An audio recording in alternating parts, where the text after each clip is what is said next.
it's like to play in Arrowhead Stadium. It's a tough place. Yeah, it's one of those. It's like Seattle. Arrowhead's the stadium in Seattle.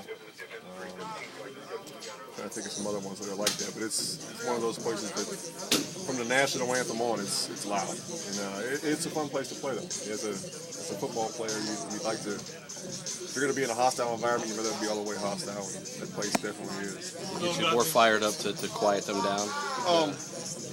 Once the game starts, you kind of ignore that. It does become a factor a little bit offensively, but if you focus and do what you need to do and follow your keys and whatnot, you can avoid the false start penalties and the things that that starts to feed the crowd's ego a little bit, and they start to feel like they're part of the game, and they are, in places like that. So when they talk about home field advantage, and that's what it really is. JT, are they the classic example? They started off 0-3, they've won 4 in a row, winning those tight games.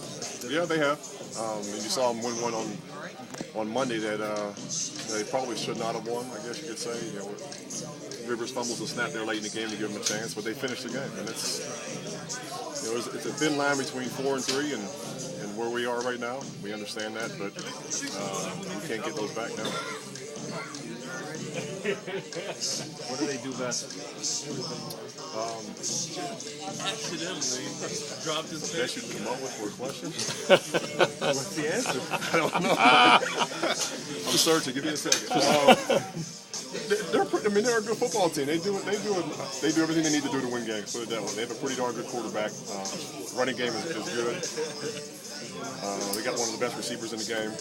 So, offensively, I'll speak. They're a pretty darn good offensive football team, and they actually have a couple of different styles of running backs. They got some power backs. They got a little scat back, so to speak, that can get out in space and really similar to Reggie Bush. And they use him very well. They seem like a team that doesn't have a one way to win. They do whatever they have to.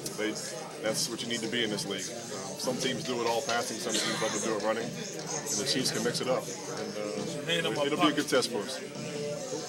What about Matt Castle specifically? Obviously he's been in the league a little bit longer now, played for New England, but what does he bring? He's a good quarterback. He can make all the throws. He's got a strong enough arm to do what he needs to do. He's efficient. He can zip it in there when he has to and make, I guess what you would call the NFL throws. And I think he manages the game very well for them. And they do a very good job protecting their quarterback, and he does a good job of moving around enough to buy time and create plays and not take sacks. So I think they're the second least sacked team in the league with 13. So it's a testament to how their offensive line plays and how he plays and gets rid of the ball, and kind of that school of thought from New England where they move the ball, and whether it's short passes or long passes, they just get the ball out and playmakers make plays.